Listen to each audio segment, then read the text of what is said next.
Hello, Durud and Shalom. Okay, we be live again. Let me see. Let's jump right into this. Okay, let's see who's here. We already have 12 people here. So let me turn off. My audio is okay, guys? Everything, you guys hear everything? Let me make sure I hear you guys. Okay, let's jump right into this group call. I understand you perfectly, Sketch. Yeah, absolutely. I mean, hey, Armin. Yeah. Hey, Armin. Hi, guys. Hey, what's up, man? What are you guys talking about? Sorry, Digital. Go ahead. What were you talking about? We're just talking about Harris and his mentality and his TDS and all that good qualities, but also he's just had his mind rotted by it. We were also talking about, like, could some Sketch asked if he could vote for, if he could see himself voting for Rubio. Like, could Harris go for Rubio, who's a little different from Trump, different demeanor and all that? And I said, yeah, I think he could actually, because he's actually talked about Rubio. Yeah, I think. Didn't you, Ali Rizvi, had Harris on your show once? You and Ali Rizvi had Harris on your secular jihadi, didn't you? Yeah, I had him on my show once. Yeah, no, but I was gonna say I would say Sam Harris probably would vote for Rubio, Marco Rubio. He would. Yeah, he actually likes Rubio. So I mean, he said in a video, like, he could see him pulling a lot of Democrats in, and he said he likes him himself. So yeah, which I thought was interesting. Yeah, he just doesn't like Trump, but he's not. Yeah, he's not like a woke or anything, but he's just like really hates President Trump, like really. He's not woke. But that's the thing. But that's the thing. That's the weird thing about it. Like, okay, you can vote for Rubio, but you don't. But Trump's a bridge too far. I mean, I guess you can make the argument that if you think the Iran war has failed, and you think Rubio is more hawkish than Trump, then I guess I could see it from that perspective. But there's a lot of common ground there. Like, it's just veneer. A lot of the differences are just veneer, and Harris should be able to see past that. He's not a dumb guy, but he just can't do it. So he was against the when President Trump attacked the Islamic Republic, he actually was cheering him, and he was against the Democrats. Yeah, he was against the Democrats being against the war, right? Like, he was anti the Democrats. But then when it stopped, then he was against the ceasefire and the negotiations and the MOU. Yeah, exactly. And he thinks Rubio wouldn't have done that. And what you said yourself, that Rubio was even more hawkish than Trump. So there's some agreement there. But there are other areas where they are in agreement, and it just seems to me that Harris just can't get past the veneer of Trump's persona, and the way he talks and all that, which is kind of shallow in a way. I mean, a man of his intelligence should be able to see past a lot of that, even if he's annoyed by it, to see the bigger picture, like we do. I mean, there are things that Trump says and does that you don't like, but you see past the veneer. You take a more consequentialist approach to it, which I do as well. To be fair, I think most of our community, both here on this group and also on YouTube, likes Rubio more than Trump. Am I wrong about that? I think most people here agree. I tend to agree. Yeah, I think, guys on YouTube, let us know. People on YouTube, do you guys not like Rubio more than you like Trump? Or am I? Yeah, 100%. Yeah, most people here think that. I could make a poll about this, actually. He's less narcissistic and he's less erotic. Yeah. And he's more consistent. At least appears to be. Yeah, I hear you. Ask Danny, you modding today? Yeah. I already. Is this the first topic? Rubio versus Trump? I guess so. Okay. I think Samantha put the first topic there, didn't she? No, I saw two on. They go together like but different metals to make a good whatever sword. topic this is. Guys, can we not talk at the same time. So, Danny, you go ahead. Yeah, no, I'll put the two, and I think Jeffrey just doesn't realize his mic is off. Okay. All right. We're talking Rubio versus Trump. Okay, go ahead. Who's first? You said who's first? No, go. Well, when I put the two down, I thought we were talking about after Trump is no longer president. But I do think Rubio is a lot smarter than Trump. But if we're talking about, well, we are talking about Rubio versus Trump. I think Rubio gets a lot, is smarter in terms of geopolitical as well. He knows how the world works. So I think that will be very good for him in 2028. And he's also very good domestically as well. He's very popular domestically. So, but I would rather vote for Rubio than I would for Vance in 2028. In terms of Trump, he's still done well in terms of Iran, but I can't judge Rubio on that because I'm not sure. I haven't heard much from him. He's been very quiet. But yeah. Yeah, but right. if you had to choose between President Trump or President Rubio, which one would you rather have? I think I would have a President Rubio. Okay. Okay, Monkey is next. Yeah, I think he was necessary for the time when he came. He was like a bull in a china shop. You had to like break these taboos, break the taboos about how we respect the media. Like some things had to be called out, and he was the one calling them out. That doesn't mean the future has to stay like that. I think he was a necessary step, right? I don't think I also know that he's a showman. And you know what the thing about shows, a show you love, other people might hate, and they can't get past this character, right?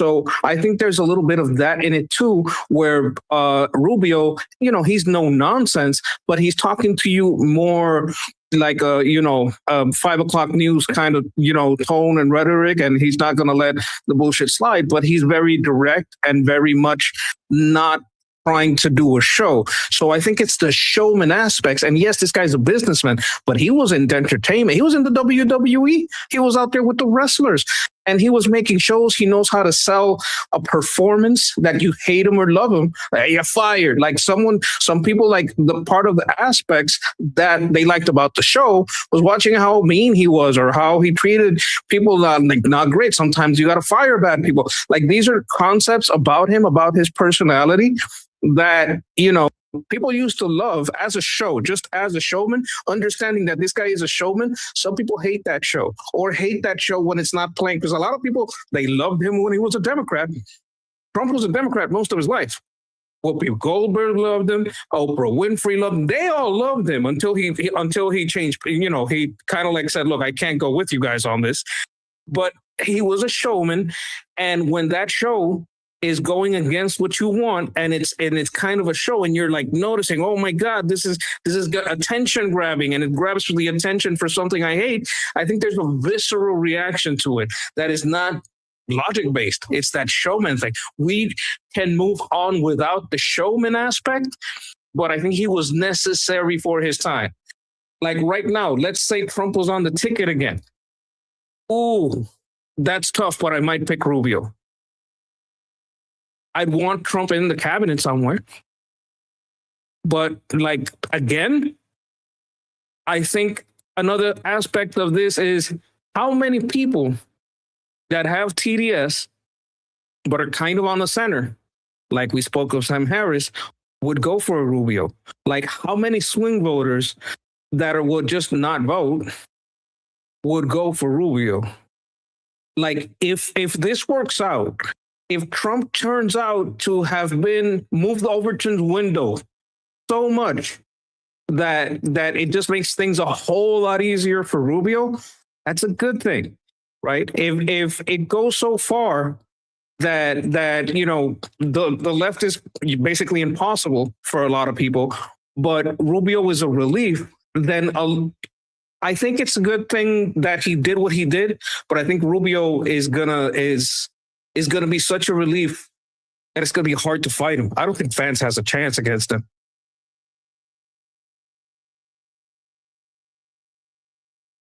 I agree. I completely agree. I think Rubio. I think Rubio has certain strengths that Trump doesn't have. Just in terms of the near, like I said, I agree that Trump was also necessary for basically we need somebody to go in and break stuff. Like you said, a bull in the china shop. I think that was necessary, and I don't think that was Rubio's in his forte. We needed someone like Trump to do this, and there are certain potential strengths he has over Rubio. I mean, Rubio used to at least be he used to be much more of an open borders guy, or at least spoke like that. I think he's changed in that respect. I think he's gotten a lot better than that on that. But he had to get his ass beat by Trump 10 years ago, and I think he's become a different politician in a lot of ways. And I think Trump, in his own way, has aided in that. Pulling the party in a different direction than it was before. And I think Rubio has adjusted, or maybe he was always more conservative on this. I don't know, but he definitely sounds better on that topic, and he's been more. He spoke to the Europeans, and just like Vance did, and said you got problems with mass migration. You got to take care of it, because Western civilization is too precious to lose, which I also liked. But unlike Vance, he's not an ISO cuck. He actually understands that American power is a good thing. Unlike Vance, who believes in this multipolarity bullshit, Alexander Dugin type bullshit, which I fucking despise. So yeah, I agree with Sketch on the essence of that. Thank you, Deja. I have two from Jeffrey next. Yeah, I'm pretty much where everybody's at. I mean, I am a senator. I'm very much a Rubio Republican that President Trump won over. And that was because, much like how the sentiments that people have shared here, President Trump's approach was needed to get there and crash through all the barriers and that deterred other people. I mean, his very much New York barroom brawler approach. You might say President Trump is the General Patton of politics, right? General Patton, very much barroom brawler, right? Get right up into you. So I'll give you an example. Neocons like me, and I actually knew people in U.S. Space Command when it was still a joint tour organization in the late 90s. We very much pushed, me and other guys, for Space Command to become its own force, right? Because it was a joint tour organization. Like different militaries would send their officers there, and they would, like, for one enlistment, and it would they would tell their officers, look, you're coming back to your home service, so push for your services interests, right, when it comes to inter-service parochial infighting and budgetary shit. And so that very much undermined the efficacy of U.S. Space Command before it became its own indigenous force. So me and a lot of other guys, there was a guy who was at U.S. Space Command during the later 90s, during the heady days of Vision 2020, which I can't believe is 6 years ago, where it projected, right? Major Oots was a really cool guy from the Marine Corps. So, we laid a lot of the groundwork. That said, President Trump was able to do in 18 months, more in 18 months than we could do in 30 years.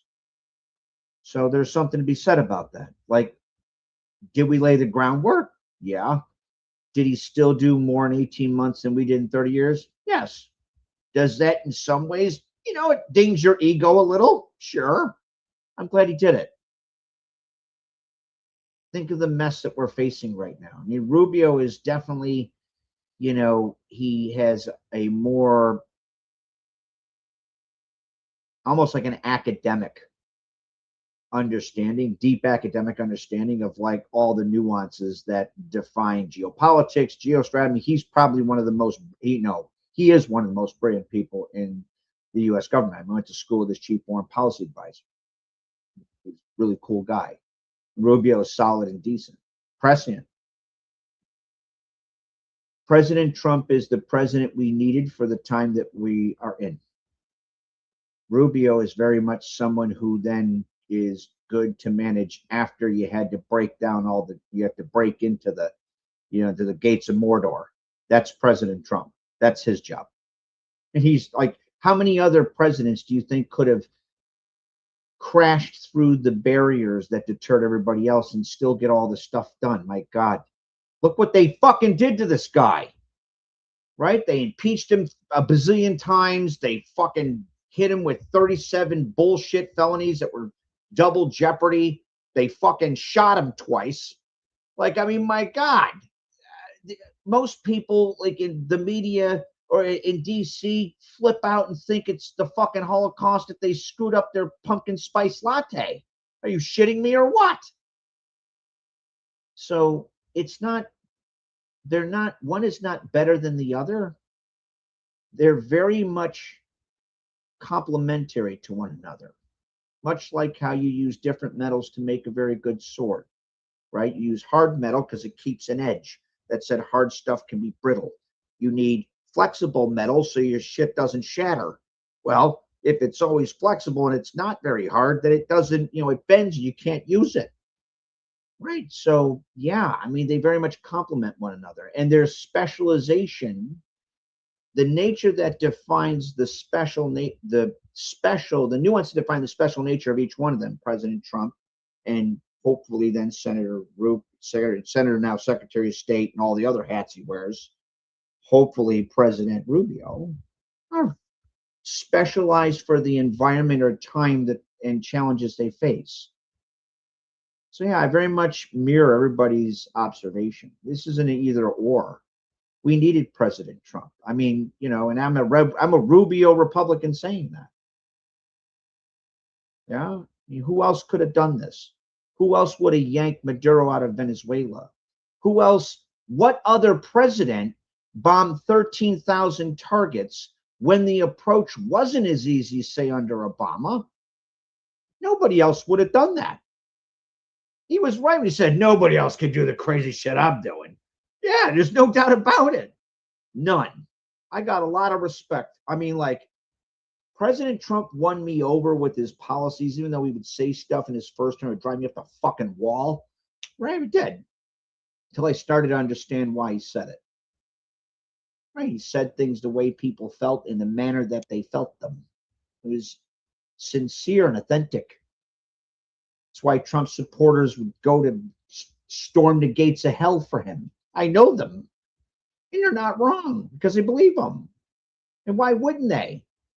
What happened after Butler? Like after Butler, I got no doubt, zero, that President Trump deeply loves this country. Deeply. I had a friggin' bullet crease his head, and he sat there and went out of his way to tell everybody else to feel okay. Holy shit. Like, that's amazing. Wrap it up, Jeffrey. Let's go on. Yeah. So all that to say, they're specialized for their environment. They're specialized people that have their own strengths that complement the other. I think it went right in the right sequence. President Trump was there to bust things up, and Rubio will be there to sit there and capitalize on the gains that he made. Okay, Jose is next. I'm going to start with the truth. When Rubio first ran for president, it was the same year that Trump ran for president. I've told many of you the story of how I had to talk my nephews into dumping Bernie Sanders and looking elsewhere. Well, Rubio had a problem. He sounded more like the Democrats at that time, than he did a Republican. So I did not vote for him. No one, I think only my sister voted for him because he was Cuban. Okay, she since admitted that was not a very smart move on her part. Okay, you don't vote for someone just because they share the same ethnic background as you do. You vote for someone that's going to do the job you want done. Yes, Rubio did want quote unquote open borders, but he was fighting to get back something that Obama took away, which is the wet foot, dry foot for Cubans coming across the strait, taking a chance on the strait, coming across and stepping on dry land, they would automatically be given asylum. That was taken away under Obama. Okay? That's what he was fighting for. And in order to fight for it, he had to fight for everybody at the time. He'll ever admit that? I don't know. Yes, I agree with Jeffrey, with Dejal, with Sketch that Trump is the president for now, because I know that the people in Venezuela, in the rest of South America, are looking at Trump, not Rubio. Rubio is just a mouthpiece that makes it easy for them to understand. But it's Trump's actions that they're looking at. Okay? So, fine. Will I support Rubio if he runs for 2028? Better, hell yeah. More than I will Vance. You know? Vance was a bridge to get other candidates in the Republican Party to vote for Trump. That's all he was. And he's definitely shown it. That's all I got, guys. Thank you, Jose. Now, Samantha.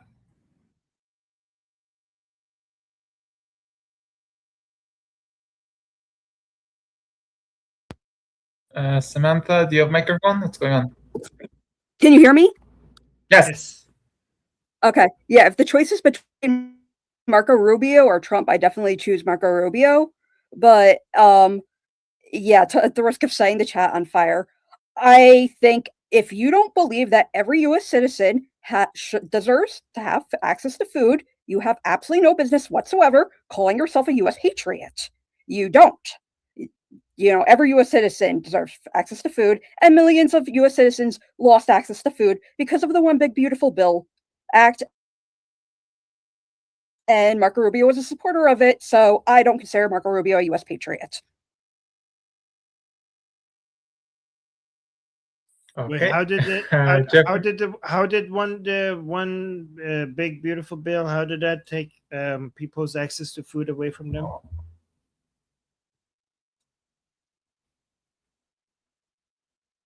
Samantha, how did it one? Can you tell us how did it take people's food away from them? It took away, it took away food benefits to people who didn't meet like certain requirements. Like it raised the age on, I think retirement was one of the issues, and I think it like mandated that you had to have like a certain number of like work hours a week or a month. Like I think you had to show that you were at least like have a part-time job or something to get food benefits in some cases. So and yeah. Okay, and those people have income? Well, that's the thing. Are they starving to death right now because of those benefits being taken? Yes, people in the U.S. are starving to death right now because of the actions of Marco Rubio. I don't think anybody in the U.S. is starving to death.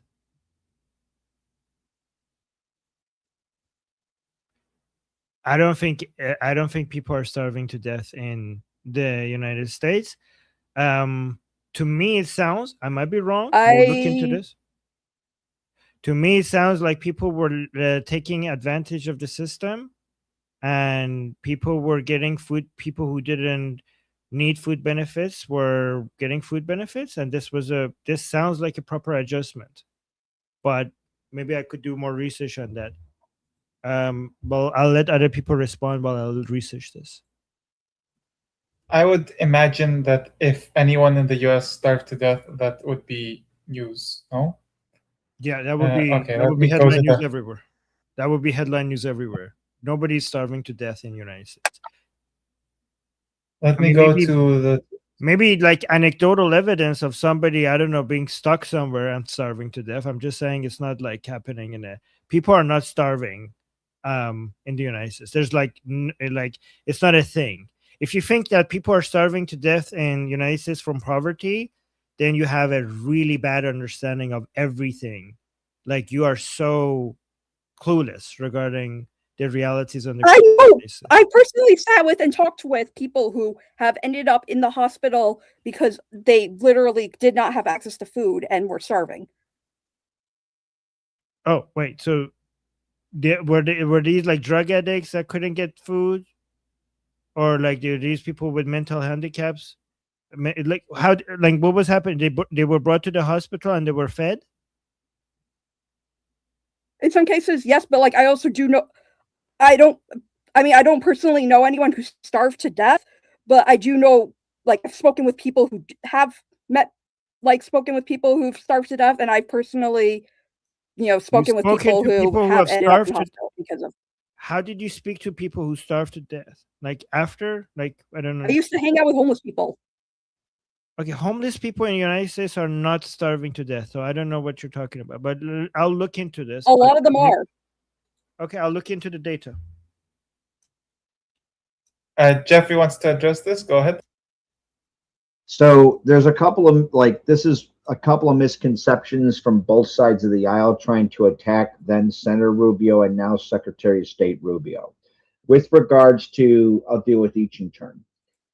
Senator Rubio did not push for illegal immigration or amnesty. His involvement in S-744, the Border Security, Economic Opportunity, and Immigration Modernization Act of 2013, often called the Gang of Eight bill, he was the one that put in a lot of requirements for people to have a path to citizenship.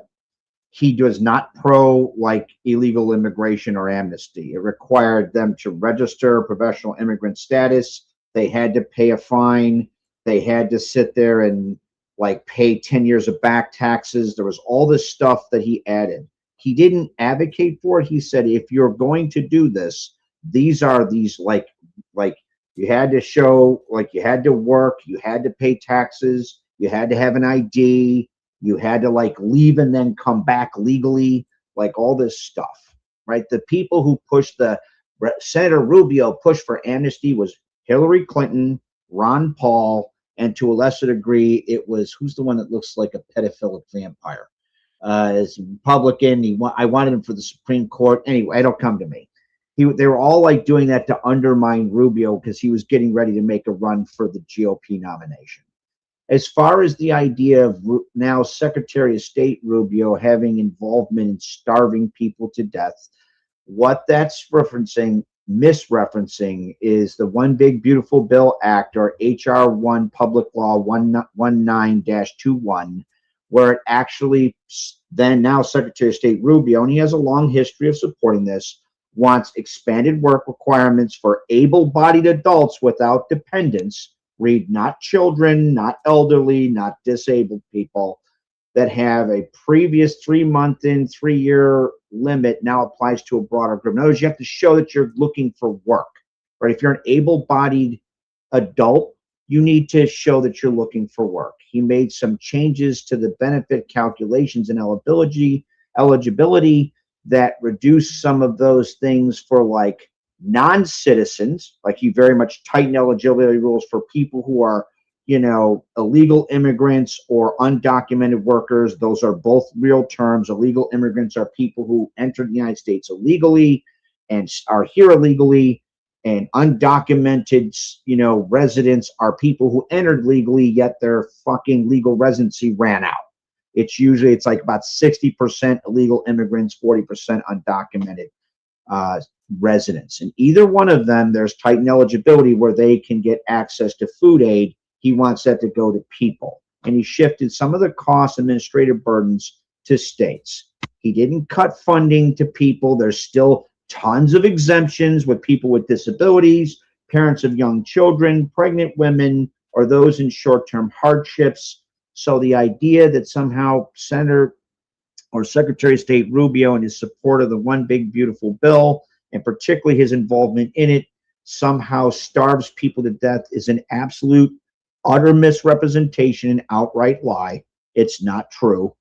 And it's pushed by people on the left to attack both Senator, now Secretary of State Rubio, and this administration. Tragically, then Senator and now Secretary of State Rubio, because of his decency, has gotten attacked by fucking all sides because they all try to misrepresent shit that he's done. Okay, thank you. Monkey? Yes, I was going to say that a lot of people, the second you stop fraud, they say people are starving, people are dying. There's a lot of fraud that was committed in Minnesota. This also went into the Leering Center. It went into food delivery. It went into people that were, it had a lot to do with the SNAP benefits. It had a lot to do with stores that were doing fraud. Like, you need to do the basic paperwork to get an EBT card. It doesn't just magically fall out of the sky. Like, if you're not getting an EBT, that's one of the easiest things to get. No one stopped EBT. EBT still works. Now, maybe, I don't know, a homeless guy told me he was dying of hunger and asked me for $5. You know what? Maybe he's not being truthful. Just saying, putting it out there, right? But it is one of the easiest things to get in America. I challenge you to find a country where it's easier. Right? Maybe UK. They're just giving them out too, right? But people are not dying of hunger in America. I despise anecdotal evidence. It may be valid to some people not. I despise it. If you look at the reality of what's going on here, is they're cutting a lot of fraud.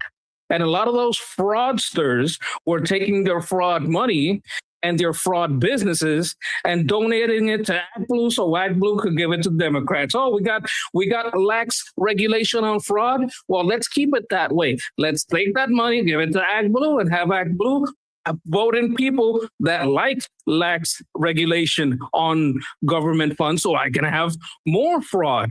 The problem here is that the second that you stop someone from committing fraud, they start screaming, people are dying of hunger. People don't have access to medicine. No, these are lies. These are absolute and total lies by people who live in an echo chamber and try to speak to you with authority. I know for certain. I know that this happened. I know that this happened. I know a guy who knows a guy. Oh, so you didn't check outside your echo chamber. We check outside the echo chamber. We listen to what the left is saying. Sometimes 1 in 100, like a broken clock, maybe right twice a day. But the rest of the time it's wrong. We check. We looked. The people who are in an echo chamber are a problem, and you got to get out of your echo chamber. My buddy in my echo chamber told me is not an authoritative source. You have Google, you have ChatGPT, you can check these things. All right. Thank you, Monkey. Let's go to Noah. So I volunteer at a local food pantry. Jeffrey nailed what the food stamp requirements are. People with disabilities are not getting their benefits cut. So the able-bodied work requirements, I can expand on that a little bit.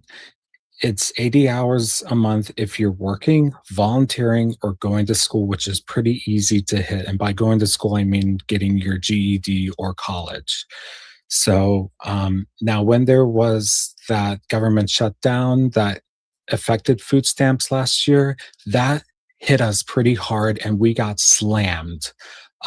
When food stamps do get cut, it does make people hungry, but that's not what is happening right now. Now, when they were able to refund it, it did, like, our numbers went back down. But I'm sorry, Samantha, you're wrong on this. Thank you, Noah. And Halda?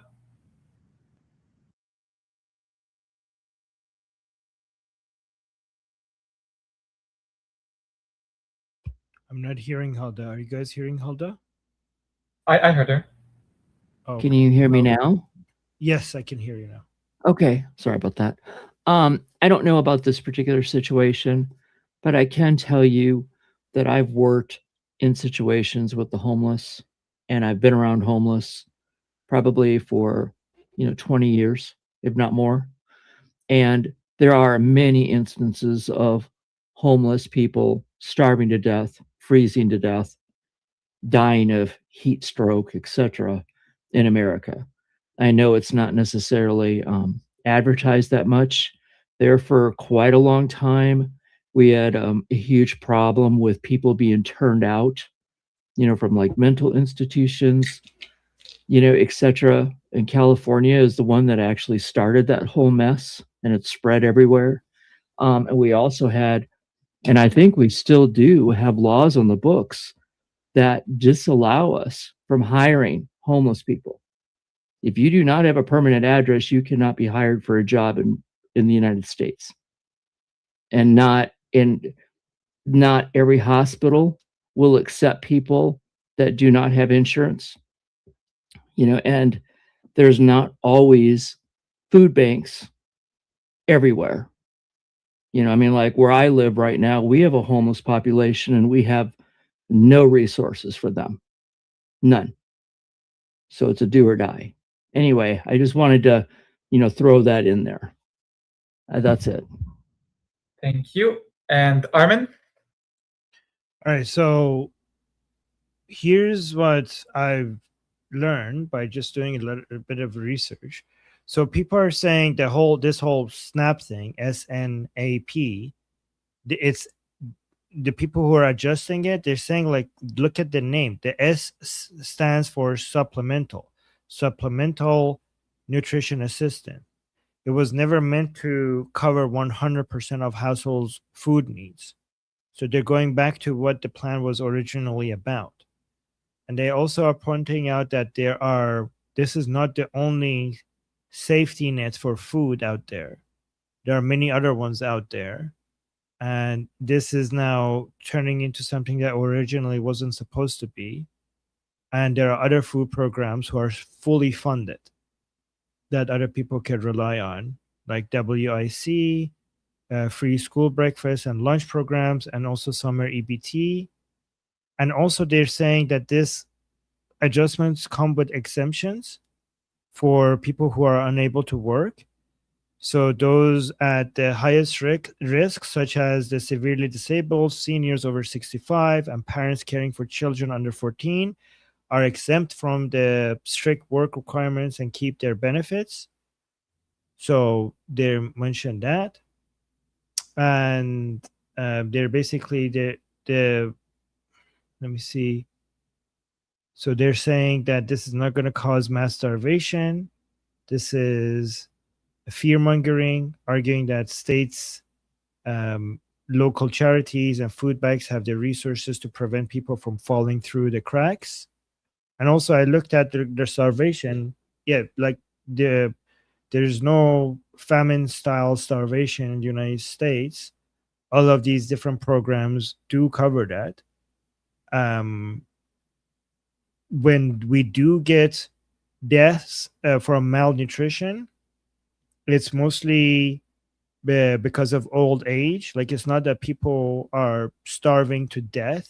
We do have death from people who are old age, and the malnutrition might cause death, or severe mental illness like anorexia or dementia. Like, people do starve to death because of dementia or stuff like that, or disease that prevent nutrition absorption. And poverty in the United States does cause bad health, but there's no immediate like starvation. It's not that level in the United States. So poverty causes people in the United States to rely on cheap, low nutrient foods, and this could be fatal. Causes long-term chronic illnesses. This is how poverty causes death in more advanced countries. Poverty that causes people from dying, causes people to die from severe starvation. That happens in poorer countries. We don't have that in the United States. All right. Okay, let's go to super chats if they exist. Okay, so we have 3 super chats. Jail Straws Yes, trust. I don't know how to pronounce that. Sorry. Saying thank you for the super chat. Saying just to be first, LOL. Rubio 2028. Oh, thank you for the super chat. How do you pronounce your name? I'm just gonna call you Jails. Yeah. Thank you for the super chat. Amir gave us a link which I can't click on, by saying His Royal Highness is live in Persian interview with no subtitles. Oh, okay. So Amir, thank you for telling me that. I'm gonna look out for that. Probably by tomorrow, we're gonna have videos coming out with English subtitles. So thank you, Amir. Thank you for telling me that. I'm gonna look out for it. And thank you for always keeping an eye on stuff like that. And Justin with a super chat saying there's talk that the 22nd Amendment might legitimately get challenged in the next year or so. Not count Trump out of. Okay, so do not count Trump out of the third term just yet. I think that's very unlikely. Am I wrong about that? I think that's very, very unlikely. What do you guys think? Do people here in the group, do you think that there's a chance of that happening? Very unlikely. Okay. Monkey agrees it's very unlikely. But okay. But anything is possible. It just seems hell no. Yeah, very unlikely. All right. So yeah, okay. Everybody here agrees, both in the YouTube chat and the group here, people are saying that's very unlikely. Okay, Justin, we have it. Okay, so what's the next topic? Next topic is by Halda about Fox News. Okay. Hi, everyone, again. I was really excited to see this news clip on Fox News. It's about, and I cannot pronounce her name, the woman, the Iranian singer who's sentenced to be, lashed 74 times. It goes into quite a bit of detail about that punishment, along with, other things that happen inside of Iran as punishments. And I was really pleased to see that this was put on legacy media, because instead of just talking about the war effort or what happens in the Strait of Hormuz, I mean, this is one of the few instances that I've seen where they really, really focused on, the humanitarian issue and, showed, how barbaric, the punishments are. And I was really happy about that. So I just wanted to share it with you. And that's it. Yes. Okay. Well, thank you. Thank you for sharing that. Also, here's something that pisses me off. I think the Islamic Republic wants that news to get shared around. A lot of people, I mean, I'm not saying, obviously we should share it. It's our responsibility to share it around and report on it. But it's really, the people who did that, they did it at this time because they're afraid of an uprising and they want that story. Like, obviously we have to share it because we need to put pressure on the Islamic Republic and get more people to turn against, agree with this idea that we need to do everything possible to get rid of the Islamic Republic. But when it comes to the Islamic Republic's own calculation is that I need this story to get spread around with two purposes. One, so that the regime supporters get happy that I'm doing something, even though I can't fight against the Israelis and the Americans. At least I could do this to her. So please be happy with that. That's one. Two, to make anti-regime Iranians put them on notice that, like, look, I still have claws. Like, don't think that after the attacks by the Americans and Israelis, you brought me to a point that I can't push back against you guys. Like, you should stay.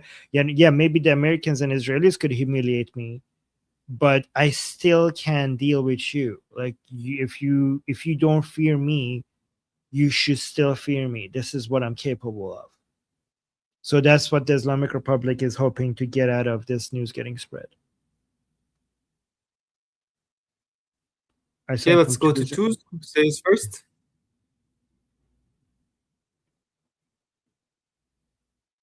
Jose. Sorry, I didn't hear my name. It's a good sign. Then again, you're right, Armin. It's also a bad sign because that means they're going to probably start putting out more news like that. But it's a good sign in that the mainstream news is now starting to cover what else is happening in Iran and putting a face to it. This might help with the, well, it might hurt Democrats because nothing like this was happening in Iran. It's all a bunch of lies, blah, blah, blah, blah, blah. But it might help the Republicans and saying, see, we told you. That's all I got. Okay, thank you. And now Noah. Yeah, when I heard this story, I was also pretty pissed off. And maybe, Armin, you can answer this really quickly, but why do they ban women from singing?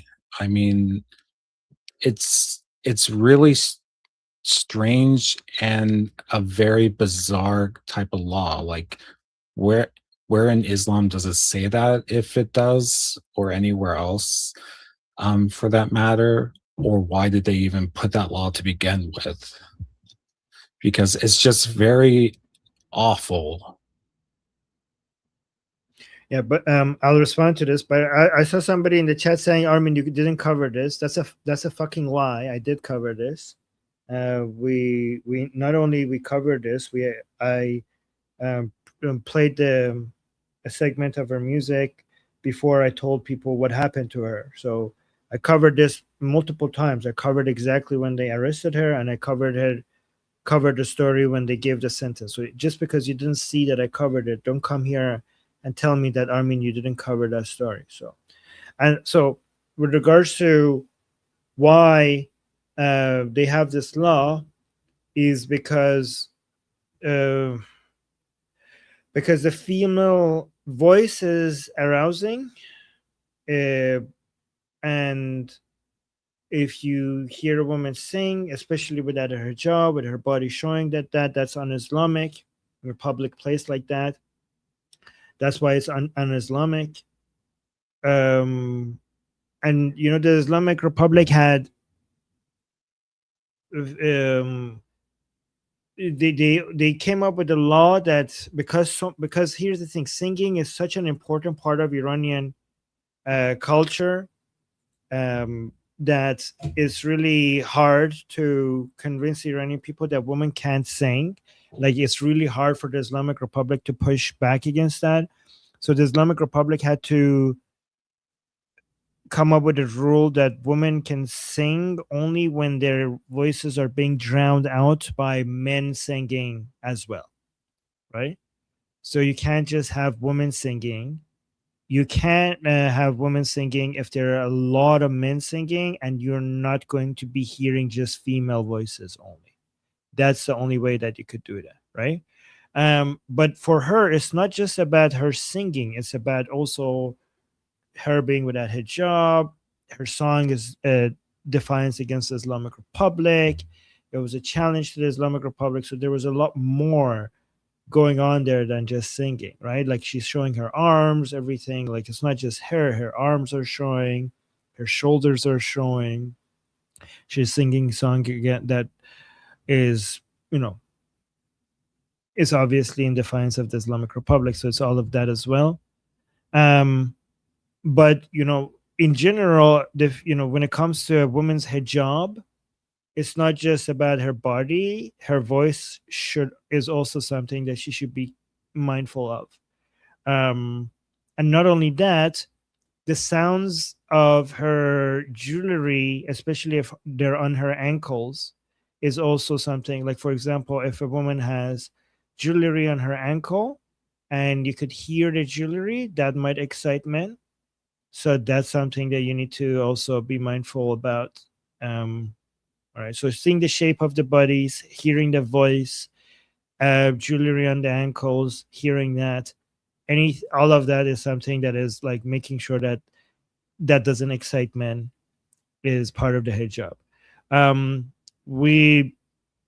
Like, for example, in Iran, I had this experience with one of my friends going to someone else's house, and they were religious, very religious.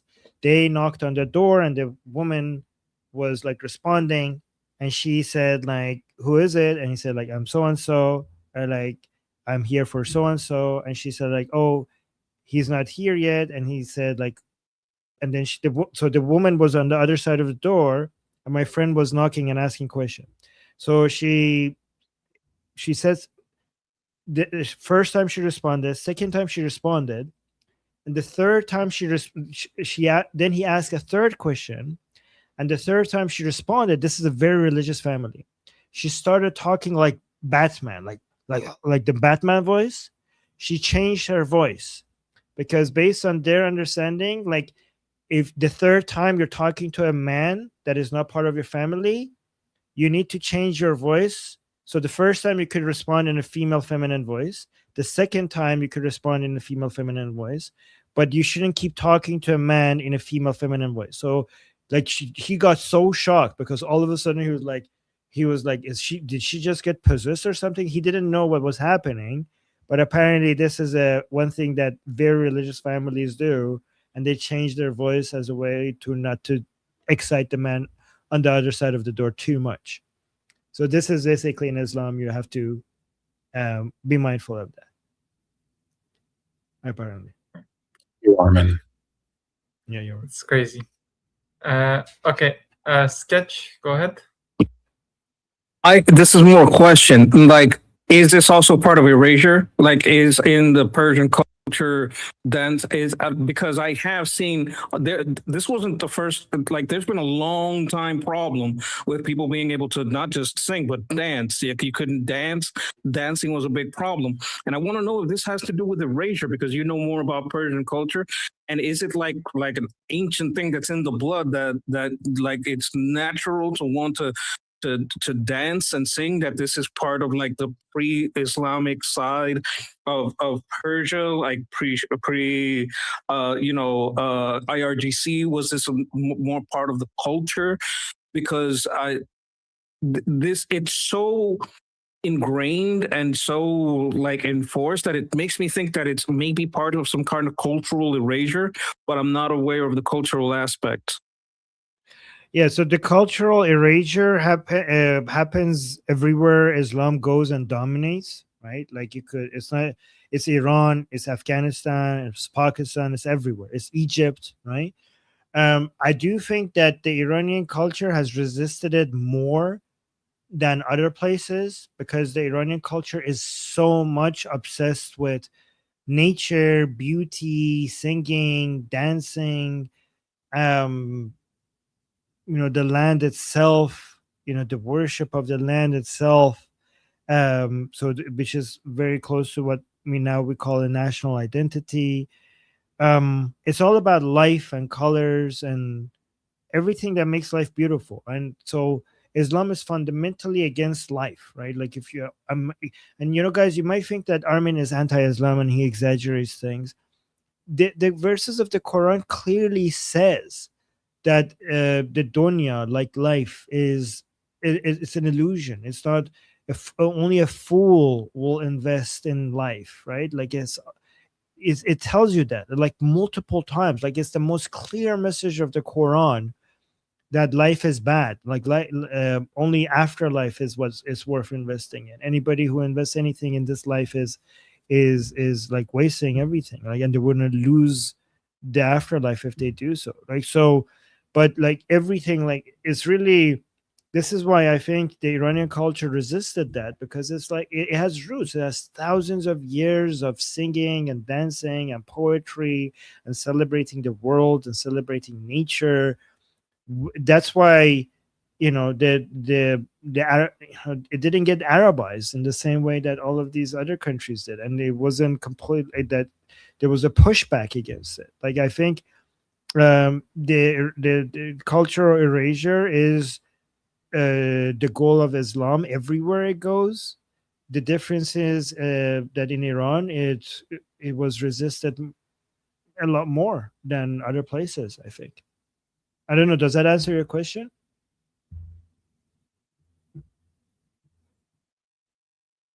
Yes, it does. Okay, and then the next two is from Jeffrey. I mean, I'm not going to ask this question. I'm not doing this to be shitty. I just for my own sanity. This is real. You can't wear an anklet because it's too sexy. That's a fucking thing. That's really a thing. Just shake your head, yes or no. If you could wear an anklet for your husband, if you wear anklets somewhere else, other places, make sure you move in a way that other men cannot hear the sounds of the anklet. God. You know, I agree. These mullah fuckers should not be, forced to be sexually stimulated, and they should just exile all the hot Persian women right the fuck here, and then we should bomb the rest of those assholes into oblivion so I can shit in their brain jelly. Like, that's so fucking crazy. She really didn't have to talk in a Batman voice, did she? She really did that shit? Batman. This is so fucking crazy. You got me fucked up right now. I don't even know. Like, that's literally the shittier fucking theme to Footloose. What the hell is that? I'm gonna go get some chocolate, man. Fuck. Oh my god, that was good. Oh my god. Okay, let's go to super chats. Okay, we got first before I read the super chat. The person who said like I didn't cover that news is saying I'm sorry, didn't know. It's okay. Love you, man. Don't worry about it. Or what? Casey with a super chat saying before I got clean, I used my stamps to buy drugs. Wait, you can do that with your food stamps in the US? It's very easy. Holy shit! What the fuck? You want me to explain how it's done? Yeah, how is that done? Like, what the fuck? Okay, how do you do There that? are places that will say, okay, you got $100 in food stamps. Just as an example, you got $100 in food stamps, right? I'm going to just give you $80. Pretend there was a sale here. I keep 20 and you get $80. I used to know a place that did this. Shouldn't the food stamps be like with your name on it, like only for you? They don't do that? No, because it's a credit card. It's basically like a credit card, but it's gonna scan items, right? Like pretend that you buy them. So the person, I'm guessing, in their books, they would pass a couple of transactions, pretending in their store. This is like money laundering. Like you make some fake transaction, right? But you keep the products. So what I'm guessing they would do it within the store, and I've literally like watched people do it like in front of my face. They would go to the place, they get the cash, they leave. What I'm guessing happens in the store, they make a couple of fake transactions and keep all the money that's left over. They should make it so that it's not tradable. Like, I don't know. They should come up with a way that only the person that has the food stamp could spend them. This is insane. Okay. That's the point of sale, though. Like, if you can't go around that, because if the store is in on it, how are you going to know that the person didn't? You understand what I'm saying? Yeah. I don't know. Maybe like bio ID or something. Hopefully they come up. By the way, I forgot to say this. Casey, actually, this is the most important. This is the more important topic. Casey saying before I got clean, I used my stamps to buy drugs. I should have led with this. Congratulations, Casey, for recovering from that. Good job, man. Proud of you. That's fantastic. Like that's the main thing I should have said first. So, Casey, good job. Really proud of you. I didn't know that about you, and good job. And then we got another super chat by Zipgun saying this issue I would argue is that. Oh no, the issue I would argue is that Islam doesn't see this as cultural erasure, rather they see it as purging the unclean and the corrupt. Honestly, I don't see how to fix this. There is no fixing Islam. The only way you could fix Islam is for you to end Islam. Okay? The only way Islam can reform is for it to die out. There's no reforming Islam. There's no fixing Islam. Right, and just to be clear, I'm not talking about Muslims dying. Okay, Islam dies out when Muslims change their opinions. Okay, we have to reach the young, the children, especially. Right, but yeah, there is no fixing Islam. By the way, I also agree with what you said earlier. And then we have Noah. Thank you so much, Noah, for with the super chat, saying the Persian American, saying Jeffrey Armin 2028, bring back reason. Wait a minute. Why is Jeffrey Armin? Why is that not Armin Jeffrey? Hold on. I'm just kidding. What's it on? Oh, it's okay. It's okay. Oh, okay. Well, thank you. Okay. Jeffrey, I'm going to be your vice president. If you had me. I think Just make me step deaf and then just get the hell out of the way. Oh my God. Okay, and then Fleshy Interloper with the super chat saying Magbar Ghalibaf for saving Assad regime. Yes, Magbar Ghalibaf. I agree with that. Good one. All right, so that was the super chats, and thank you, Fleshy. Okay, what's the next topic? Wait, before we move on about the previous topic, Samantha wanted to show us that she made memes about the woman that got sentenced to 74 lashes. I can't read Farsi, so I don't really know what they say. But you can look at them. I put the link in. Okay, I mean, I can't share it here because then I would lose you guys. But guys, the link is in the chat. Go check them out. Thank you, and thank you. Okay. Yeah, thank you, Samantha. Let me go to next topic. That's Noah about North Korea gets $25 million from the Islamic Republic. Oh, what the hell? Okay.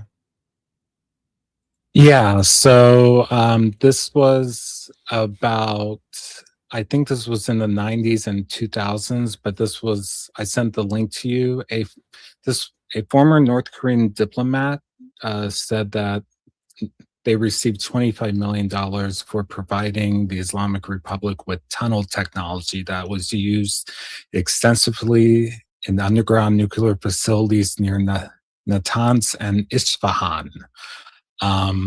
So this was done in the early 2000s, and the only reason you would get tunneling technology from North Korea is to protect yourself from bombs.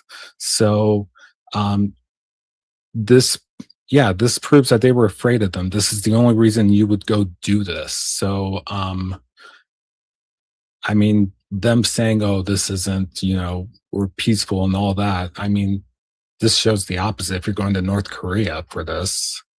But yeah, wanted to bring this to your attention. So in the early 2000s, so this just came out, but it's about something that happened in the early 2000s, where the Islamic regime in Iran paid North Korea $25 million for advanced subterranean engineering blueprints and tunnel design technology. This expertise was used to construct deeply fortified underground bunkers that protect Iran's critical nuclear facilities in Natanz and Isfahan from foreign airstrikes. Former North Korean diplomat clarified that, okay, they did not deal directly with Hezbollah or Hamas. Instead, it is highly likely that Iran acted as the middleman, passing the acquired North Korean tunnel tech down to its proxy network. Okay, so Hamas and Hezbollah's tunnels are basically based on North Korean blueprints. This is what our understanding is. So North Korea basically helped Hamas indirectly and Hezbollah, right? Okay, Jeffrey, did you know anything about this? North Korea basically is responsible for the tunnels in Gaza and in Lebanon. What do you know about this? So remember when I said that North Korea is one of the biggest proliferators of stuff? This is one of the things they proliferated, right? It's not just missiles. It's also technical know-how, right? These fuckers, I'm still trying to get over the Footloose thing. So all of these guys, these bad guys, right? Whether it's Putin or the Chi-Coms or North Korea with Kim Il Ping Pong head or the Mullah regime remnants, they all, and their sub-state proxies, they all work with each other and share best practices with each other. And they all do like skill shopping and fucking capability shopping. Hell, there were leftists in Canada's universities that directly facilitated the development of ultra high performance concrete that the Mullah regime used to build their underground hardened structures. So yeah, man, North Korea has like they have developed over decades skills to build very deep underground hardened bunkers and tunnels in preparation for a war with us. Yeah, I mean that's tragically not. I mean that's tragically true, right? That's why I said you're not just fighting the Mullah regime, which are shitty enough. I learned something even more fucked up today. You're fighting all their buddies. That's why, I mean, those kids in Iran that they were fighting against the mullahs, they're not just fighting against them. They're very much on the front lines between Western civilization and the autocratic bloc. Here you're seeing another operational manifestation of that organizational operational ties between those douche canoes. Yeah, that's very true.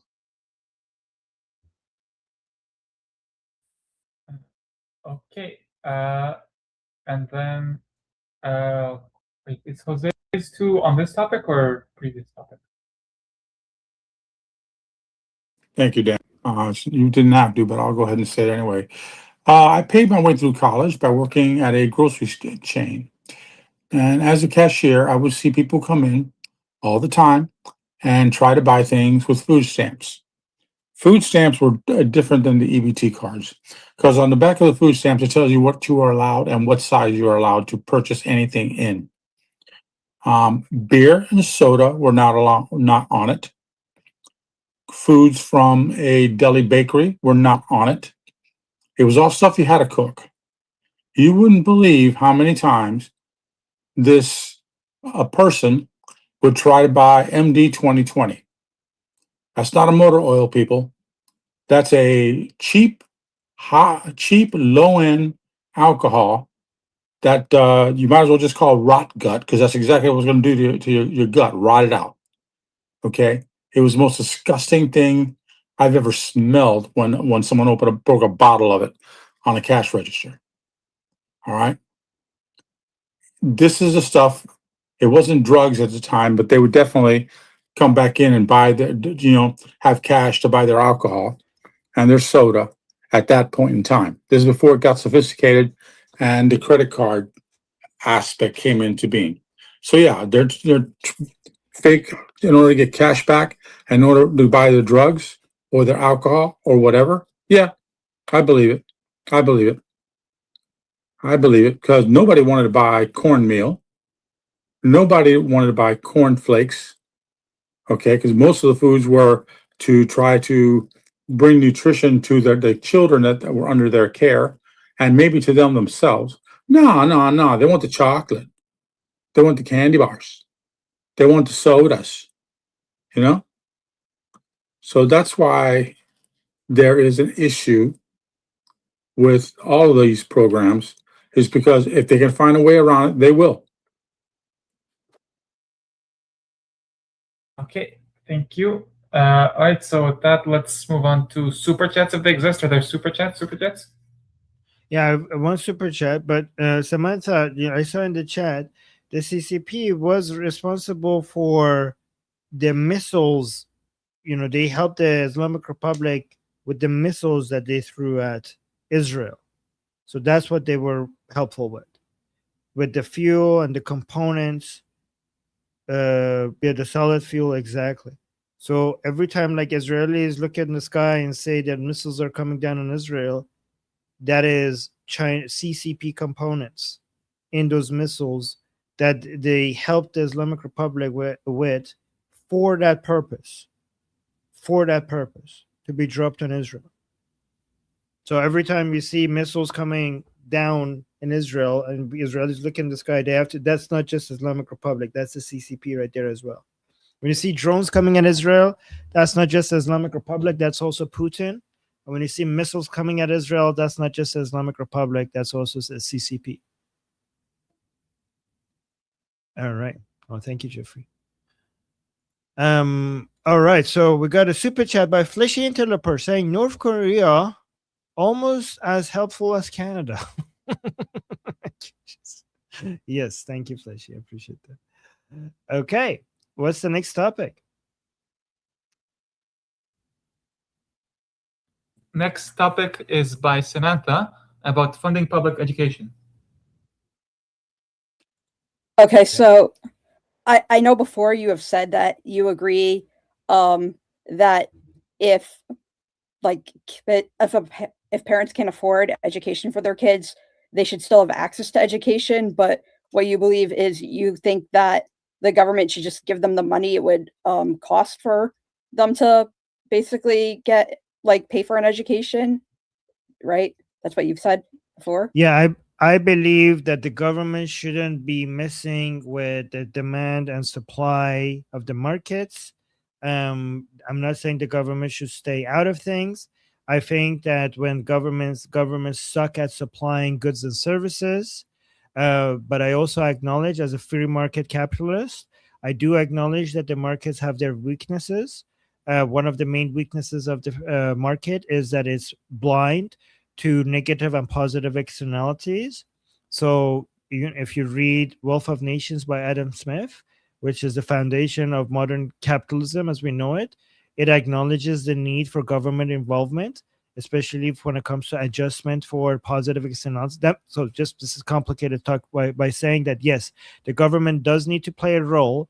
And when there's a service or a good that provides benefit to the society as a whole, not just the people involved in the trade, then the market is not going to be efficient when it comes to determining how much that good needs to be supplied. So if something like education benefits the whole society, not just the people who are providing the education and the people who are receiving the education. So it makes sense for the government to come and provide subsidies, not to supply education, because if the government supplies education, it will suck at it. It will hurt the private sector. It will reduce competition, and it will provide services that are not needed. It's not going to be based on what's most profitable and what's the most in demand. It will also be open the door to government brainwashing and stuff like that, right? So instead of doing that, just provide people with subsidies to go spend on education, and that way you're actually improving, increasing the size of the private market, and you're increasing competition because now more people have more money to spend on education. And not only you're increasing education because there's more dollars chasing educational services, you're going to reduce costs, because if you supply education, you increase the cost because government agencies prefer to get bigger and bigger and bigger to justify their costs. But if you actually give people money to spend on education, you bring the prices lower and lower and lower. Why? Because, it will bring it higher because now more dollars are chasing the education, but that's an increase in price that is justified because people want the education. But it will give you the lowest prices because you have more private suppliers of education having to compete for those dollars. And because they have to compete for those dollars, they compete in quality, but also in price. And that's the best way to bring the prices lower. All right. So what's your question? Well, okay. So my fear with that is, right now, 87% of school-age children are in public education in America. My fear is that if we go from 87% in public education to, let's say, only 15% of kids are going to school via their parents were given money to pay for their schooling, I'm scared that at that point, what would happen is schools would open up that basically are being made very cheaply, and that the kids we would have a situation where the money being given to families to enroll their kids in school would be just enough money for them to go in the cheapest possible school and the cheapest possible schooling option, because only 15% of kids are utilizing it, is going to therefore be much worse than the public school system now where 87% of kids utilize it, because we would have less interest at that point in having the cheapest possible option be a quality option if only 15% of people are using it as opposed to 87% of people. I mean, if the public schools are not giving you the skills that will make you more likely to employed, and then now you have more dollars in the private sector and the government is helping with more demand in the private sectors, then these private sector educational services would be motivated not to just give you something cheap and useless, because if it's cheap and useless, then why would you even waste your time going there, right? If they're competing to convince you to spend your money on them, then they would have to provide you with a service that makes you wanting to buy it. If it's a shitty product, like why? Because remember, you're not just giving them the money that government gave you to spend on them. You're also spending your time on them, time that you could have been working. So if they're giving you something that is not useful at all, then you wouldn't even waste your time on it. So this is the good thing about the private sector. When you provide a service, it needs to be actually something you want, or else you're not going to go with it. You're not going to do it. You're not going to buy it.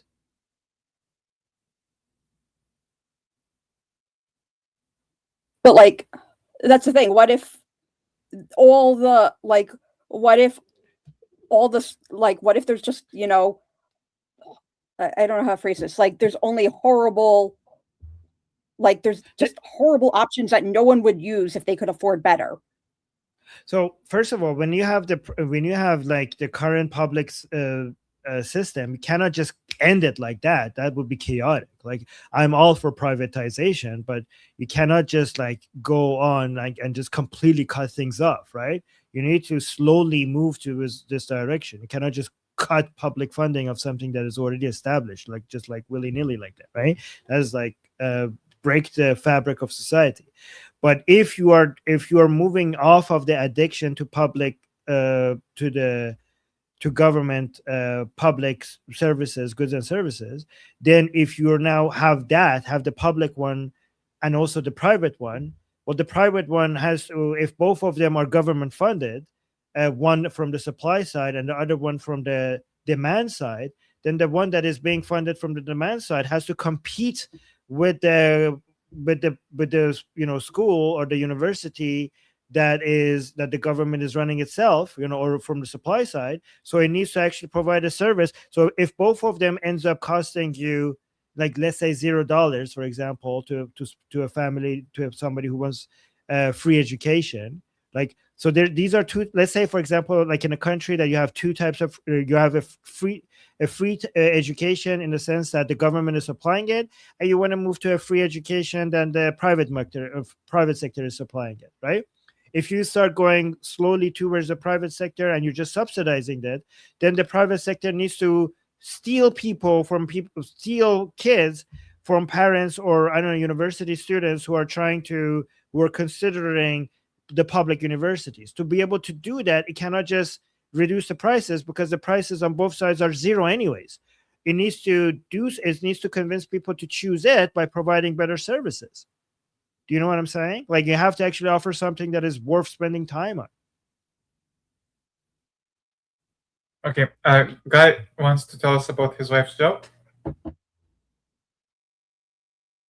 Hey everyone, thank you for introducing it that way, Danny. And also, hi everyone. Like, it's been a while since I was able to come on for various reasons, but I'm very happy to be back. And hey. Monday is still on, assuming they get my internet fixed tomorrow, which they should. Monday's live stream, the Q&A, is still very much on. So my wife happens to be an education researcher, policy advocate, specifically advocating for this very policy. So here's the thing. The amount of money spent, at least in Israel, but I assume it's the same in the United States, by the taxpayer is insane. And the claim isn't, oh, let's save taxpayer money by lowering the price, but instead it's, let's take the same amount of money per student, literally give it to the student, meaning give it to the parents to choose. It's called the voucher system, where to what school they're going to send their kids, and the schools get a funding based on the number of students they have. And that causes so it's not that not enough money would be allowed per student.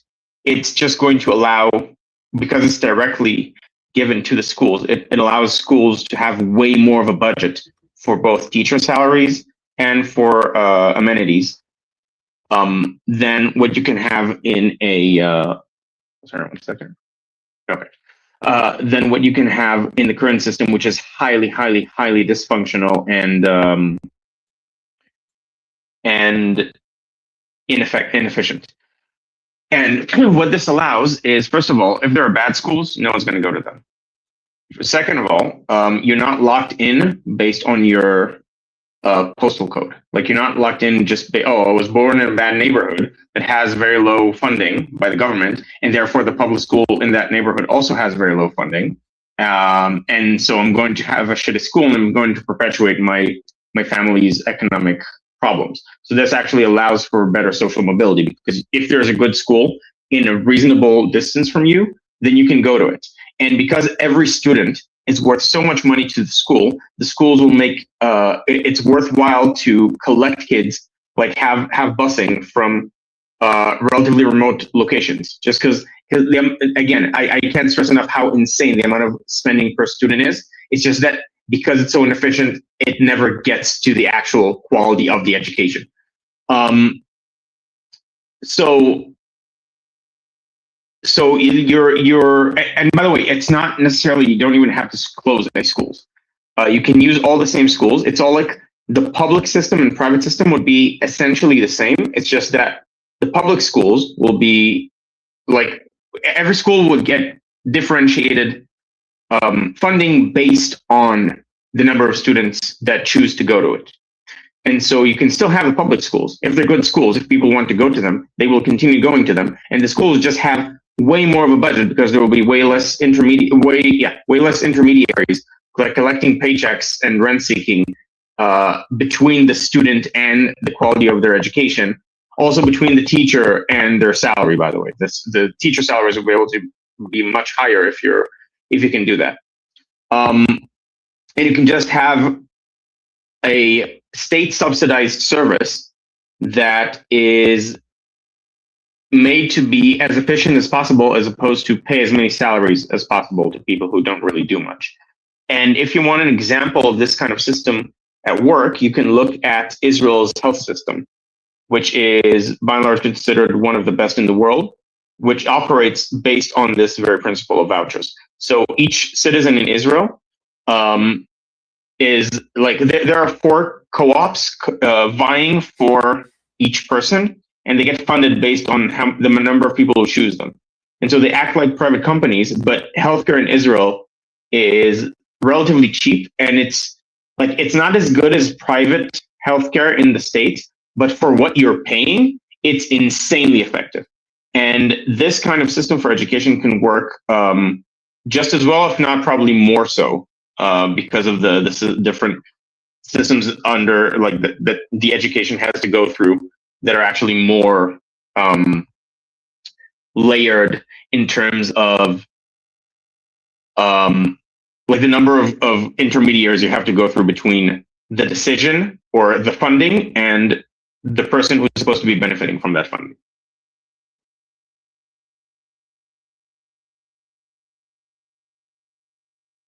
All right, thank you, Guy. Let's go on to Jeffrey.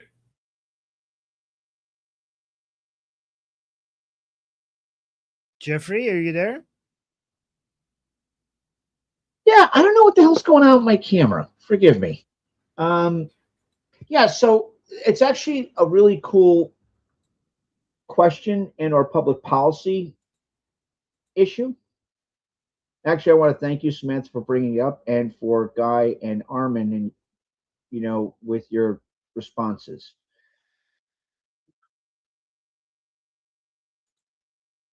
There is obviously market imperfections, right? So there's role for government intervention.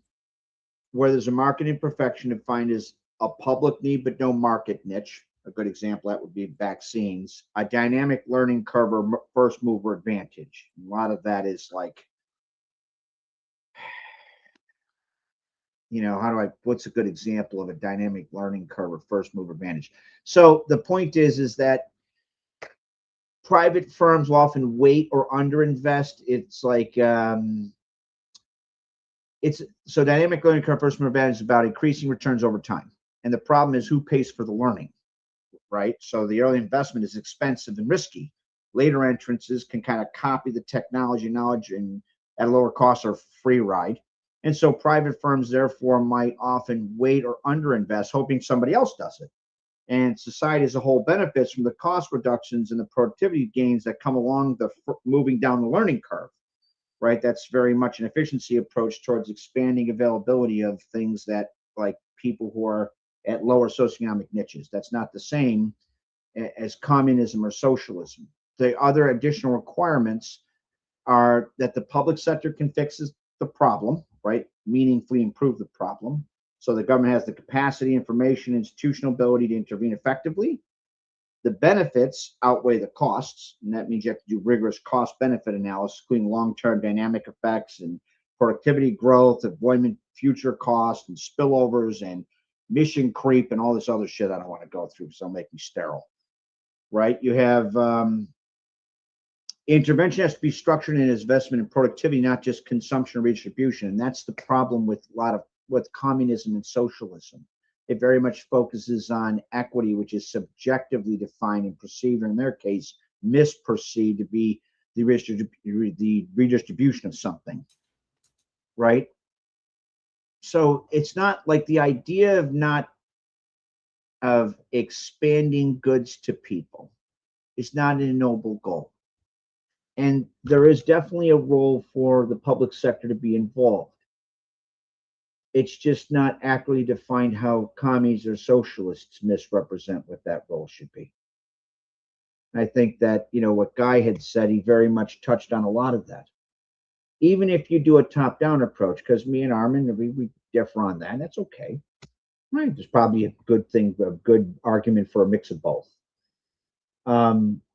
Still, those overall caveats exist, right? Marxist, communist, Maoist, all those fuckers, all they do is co-opt a problem and present that as their, very superficially, as a means to try to justify their redistributing stuff when they have no idea what they're doing or care. Like, they don't care.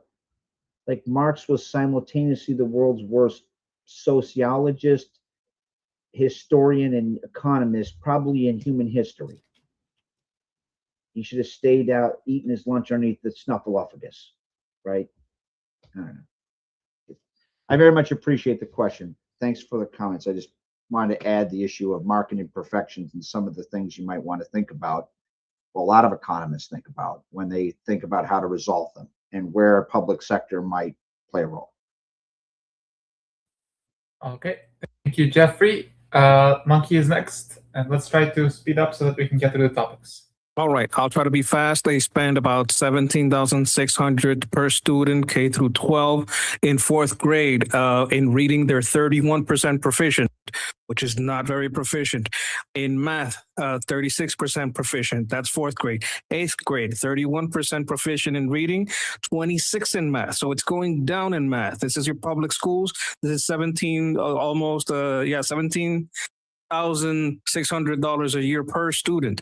In 12th grade, these are graduating students going off to college, 37% proficient in reading. You should be able to read well when you leave for college. You can't.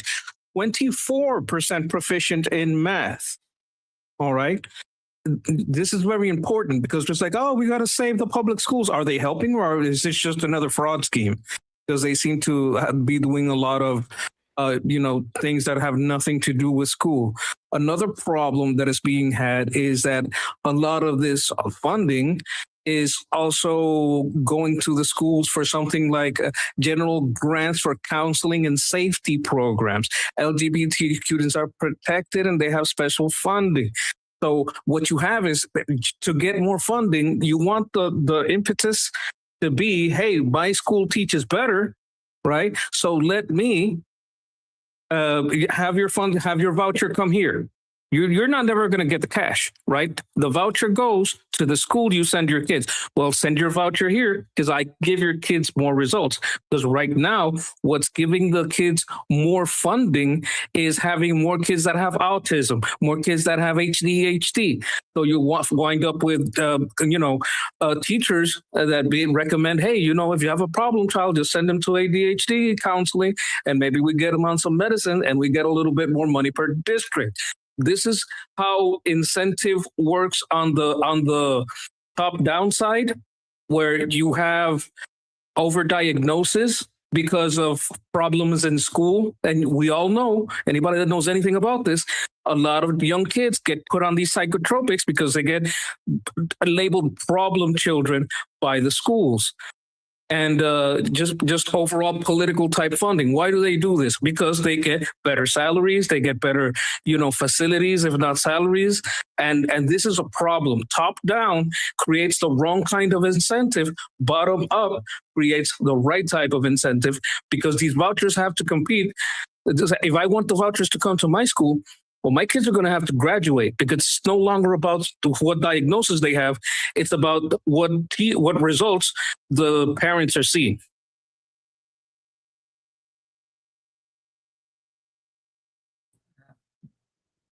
All right, let's go to next person, Jose. Me? Yes. Okay.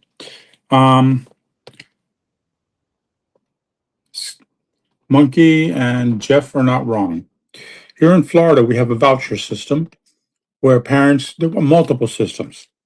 One, you can start paying into a fund to build up college fund for your kid, starting when pretty much they're born. You register them, they get a social security card, bang, bang, bang, bang. There's a voucher system. My niece went to the University of Tampa on that voucher system. She also qualified for a scholarship to that school as well. So she could actually pay at a part-time job, pay for a university degree of $30,000 a year school. Okay, so it can be done. Now, did she go to public school? I did. My sister did. My brother did. We turned out okay, but the system was different then. I can write in cursive. Nowadays, good luck. I can read complex books. Good luck. I can do math, calculating the speed between the Earth and how far the moon is drifting away from the Earth back when I was actually studying that kind of shit. I could do that kind of math. I can do incredible financial work now. Okay. What's graduating out of the public school system, I don't even know how they're getting to graduate, except that their numbers being pushed out the door. I cannot explain it. I cannot explain it. I can see people coming in and working where I work, and we have over 500 applicants for 2 positions, and we're looking at another 500 applicants because not a single one could do the simple math problem we put before them. So it's systemic. If we started receiving people that went through a magnet school, and those vouchers go to magnet schools, so they can learn how to go into law enforcement, so they can learn how to fix cars if they want. There's a lot of those type of magnet schools around where the vouchers work for as well as Catholic schools. And God, I forget what they're called. But anyway, there are other magnet programs out there that do things. And some of our high schools have been switched from general high schools to magnet schools of some kind. So that's how it's done. In college, there's something called a Pell Grant that the United States government will give to a student that you don't have to pay back. Problem is, you have to make under a certain amount of money. If you're living at home, your parents have to make a certain amount of money, and it's rarely used. It is used, but it's rarely successfully applied for. So the money's there. It's whether you're going to take advantage of the system or not and get to use it or not. That's all I got to say. Thank you, Jose. Let's go to Jilly. Short. Oh, Jelly. Thank you. Jelly, are you here? Yeah. No, I always have to give my computer permission to allow me to speak, and it takes a few seconds. That's okay. Yeah, look, Samantha, and Armin, everybody, hi. I come from a country where we have a mixed system. And I think it works. It's one of the few things that generally works very well. Even though I have some arguments with some of the ideologies that have got into all schools at the moment, some of the left-wing ideologies that they're teaching children rather than education, and that's a problem with many schools, private and public. The country I live in is very large. There are sections of the country that the private sector simply will not cover.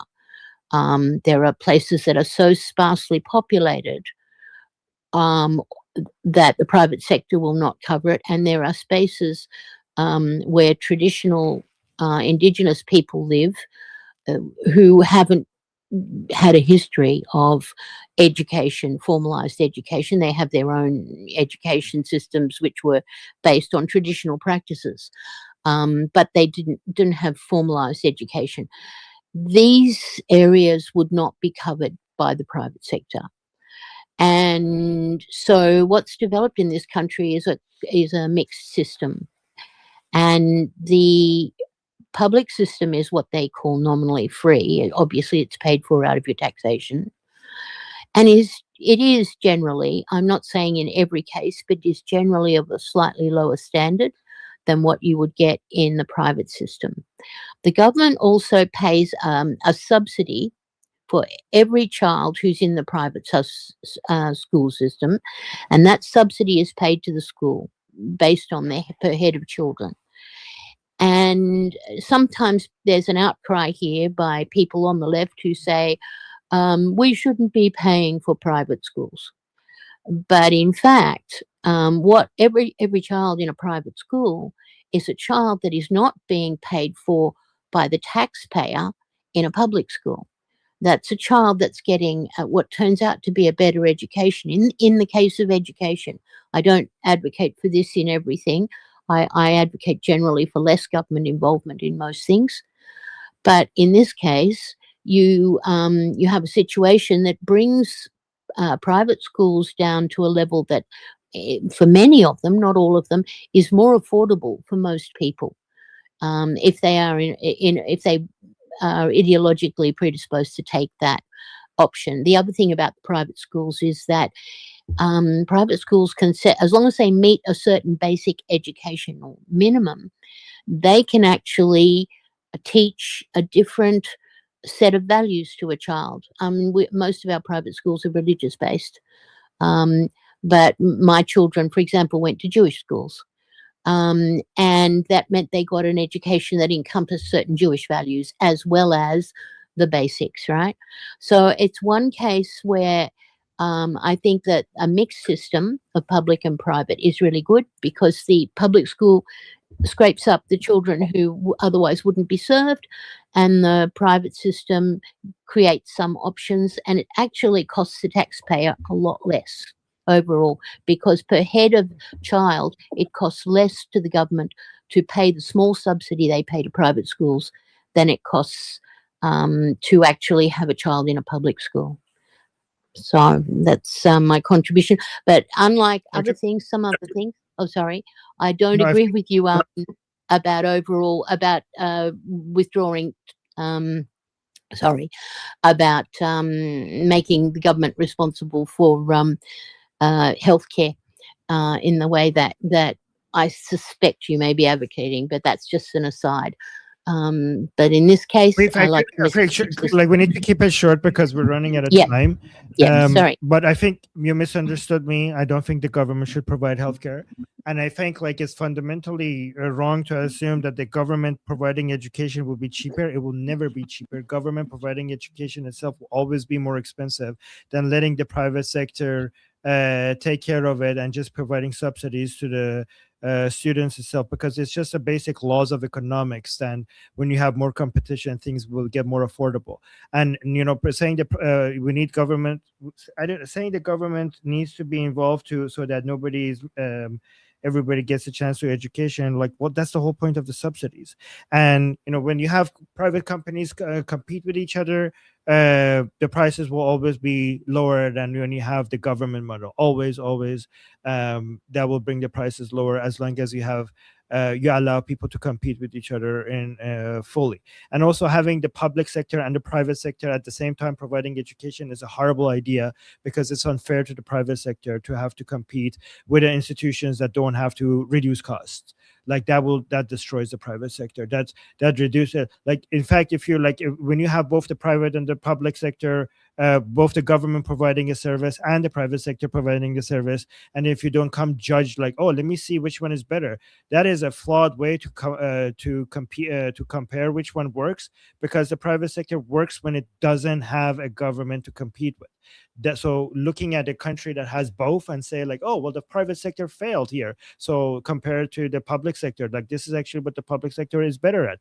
That doesn't make any sense, because the private sector will display how good it is when it doesn't have to deal with the giant government competing with it. So that's my view. But like, we need to really move on to the next topic, so let's not do any twos anymore, because Nets hasn't been speaking at all, and for the first time he actually put a 1 here, and I've been waiting to see what he has to say. So let's move on to actually, let me read the super chats really quickly before we go to Nets. So Fleshy Interloper, thank you so much for the super chat. Say, who supplied the 4,000 kilometer range missiles? Oh, so the Islamic Republic managed to get to 4,000 kilometers by just reducing the weight on the.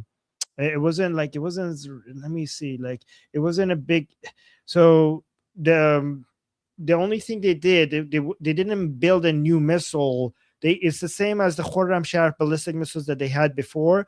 They just removed a whole bunch of components from it, making it a lot lighter. So it's the same missiles that they had before, and it managed to go to 4,000 because of the reduction of weight. It wasn't a new missile or anything like that, right? So that's my understanding. And Jeffrey is nodding his head, so he agrees. And then thank you Fleshy for the super chat. And then a Selectivist with another super chat saying, Sam Harris, 1, Trump is a no. 2, Dems would have been. So Sam, you're saying Sam Harris is saying Trump is definitely a no, but Sam Harris also is saying that the Democrats would have been terrible in Israel and Iran, and they're too woke. 3, doesn't regret voting for Kamala. Fucking bunkers. Yeah, I mean, given that Sam Harris admits that the Democrats would be worse than Trump for Israel, so I don't know why he voted for Kamala. I don't know how he justifies that.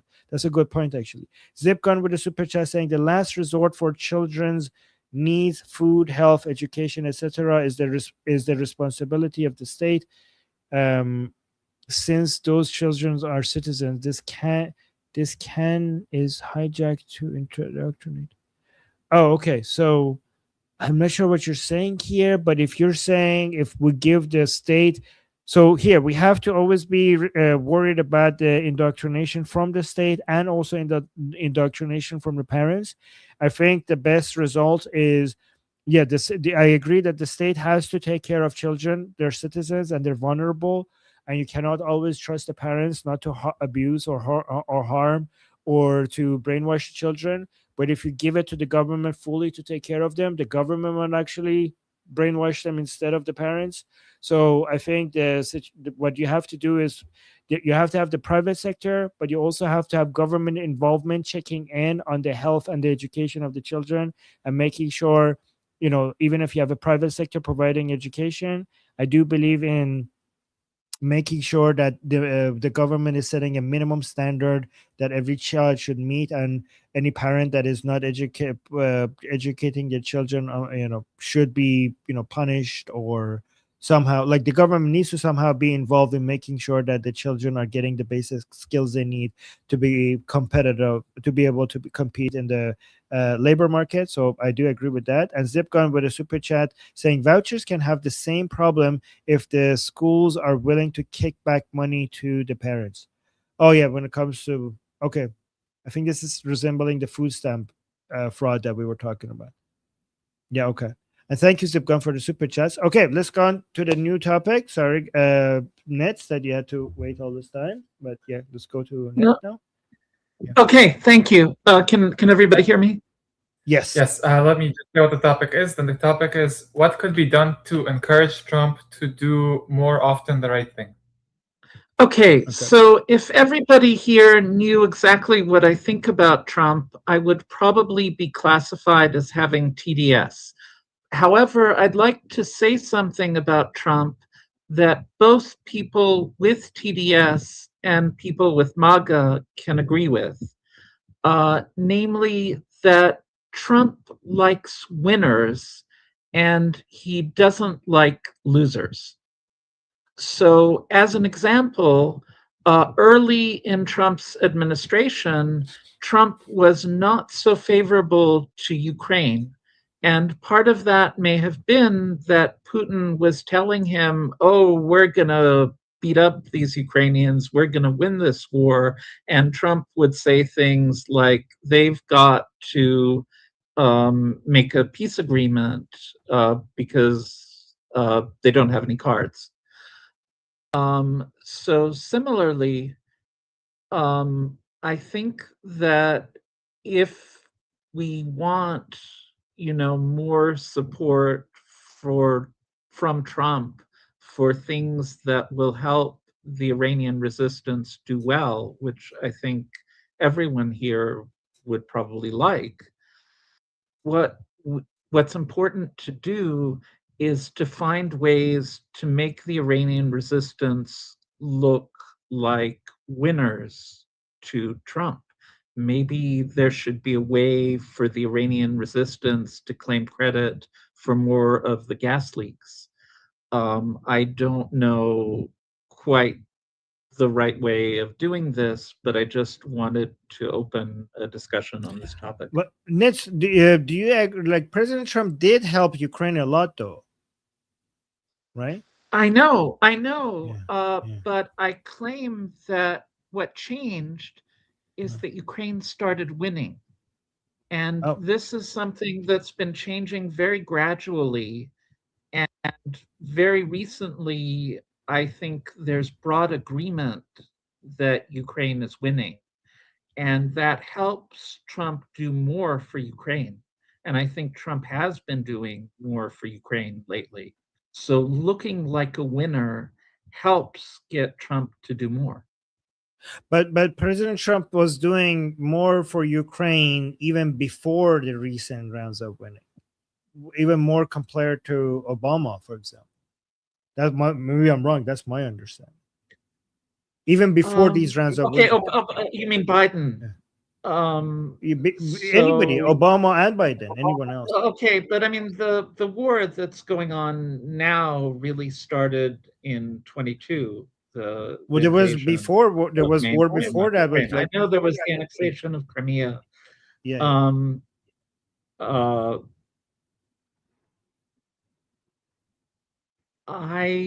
Okay. Well, you guys can. No, but you are right. You are right that he likes. No, but you are right that he likes winners, and if you could show that you're winning, he likes that part. I agree with. So maybe like other people here could correct us about regarding how much President Trump has helped Ukraine. And by the way, Ness, I see like you're saying that no, so I mean I might be wrong about this. So you might be correct, I might be wrong. So I'll let I know Jeffrey and probably Monkey have a lot more information this, so they could talk about it. But I do. So you're saying that if the Iranian people could show that they're winning, they will have a more higher chance that President Trump will support them? Yes, that's what Okay. I think. So, but then, what wasn't President Trump eager to help the Iranian people when because the like when he saw? So here's what I think happened, right? I think that President Trump, when he saw how Islamic Republic was treating, like what's doing to the Iranian people, he actually did become very eager to help the Iranian people, right? And he was pushing for regime change, and then he saw that maybe it's more difficult than he assumed, right? Like that this is not a sprint, it's a marathon. But if you actually look at it at the beginning, Trump, even though the Iranian people were not winning, even though he saw the videos that of the Islamic Republic being extremely brutal, and to the Iranian people, he was very much affected by that. Like he had a lot of sympathy for the Iranian people. And I say this as somebody who gets accused of having TDS myself, like a lot, right? Whenever I defend President Trump, I get told like oh my, in server in the chat calls me a Trumpallahi, basically somebody who just defends Trump no matter what. And then when I criticize him, people say I have TDS. Like I have a lot of criticism for President Trump. So I'm not like full like MAGA, Trump doesn't do everything right, everything is 5D chess. Like I'm not like that at all. I have I have a list of praises for President Trump, and I have a huge list of criticism for President Trump. For example, especially his attacks on Israel. I mean, I have a history of criticism for President Trump. Like I didn't like the tariffs. I did not like the tariff strategy at all. I don't like, for example, how he talks about Israel.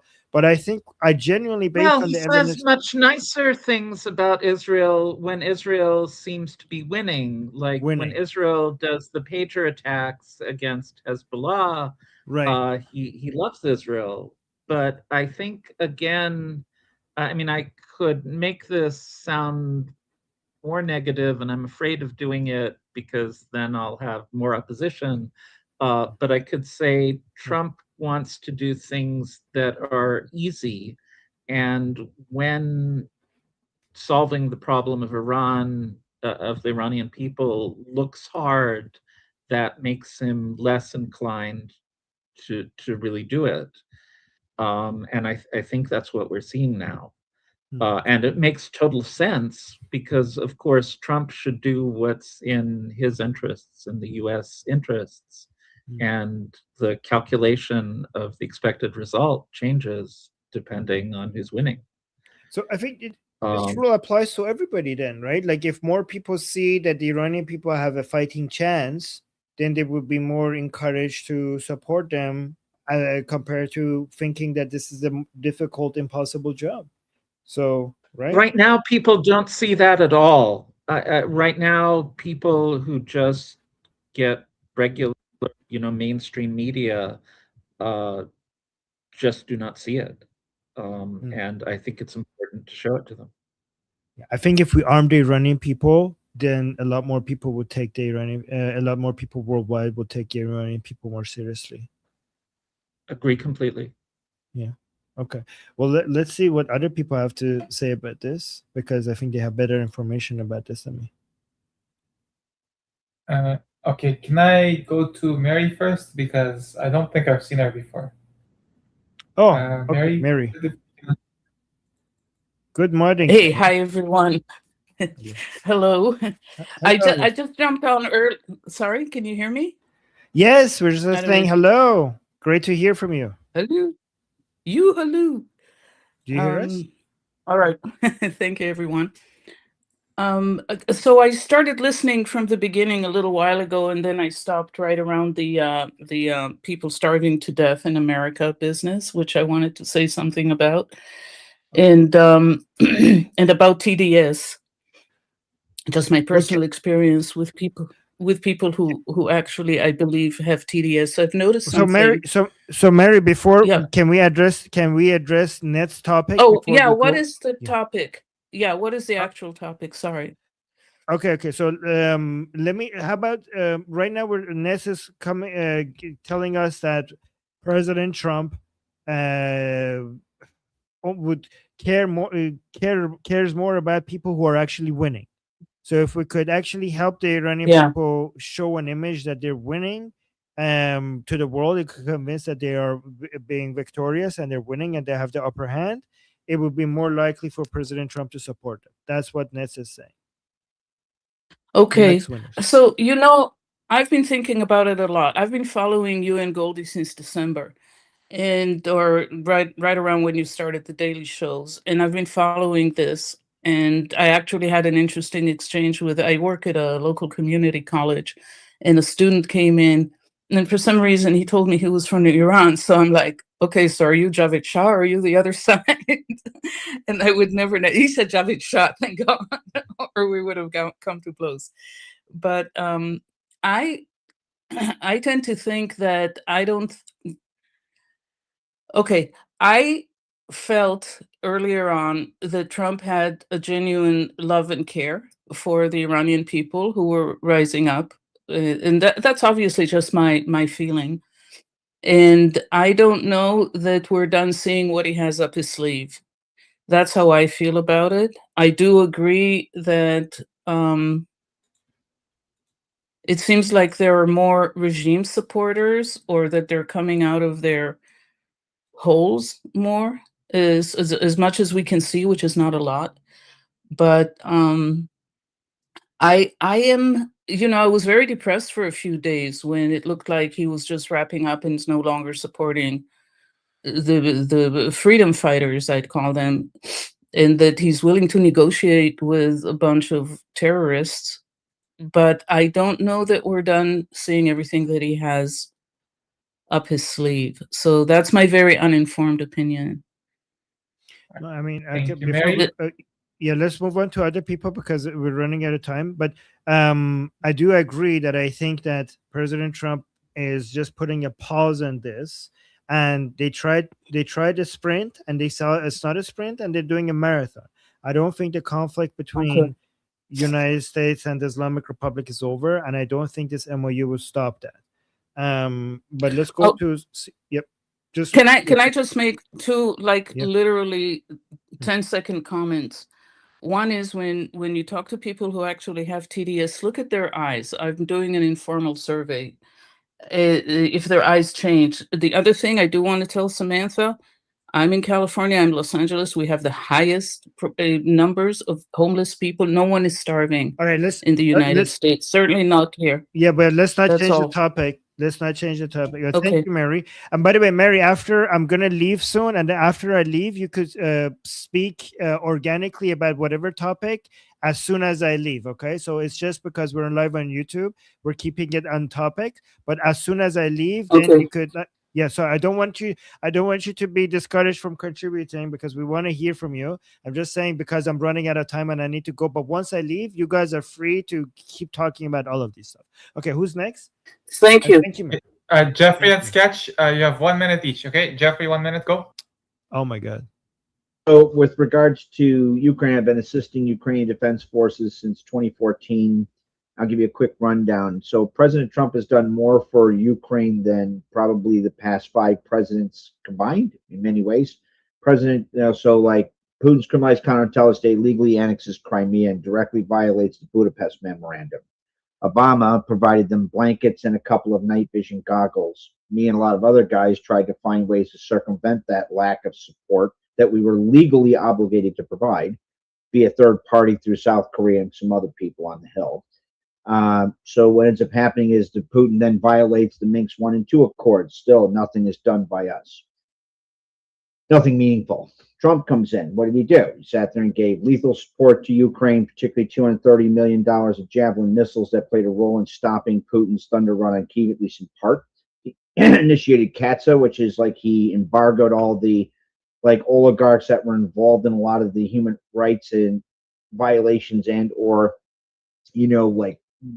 crimes that were committed in, say, Donetsk and Donbass. And he openly made it a point in a call to Vladimir Putin, something akin to like this. Hi, Vlad. It looks like, I know, we're the best of friends.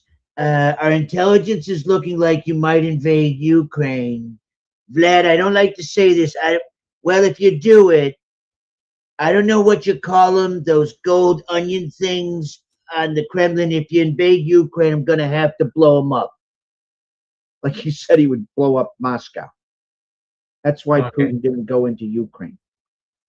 Thank you, Jeffrey. And then Underdone. Monkey, really, really quick. Yes. Can you hear me? Yes, go ahead. Yes, go.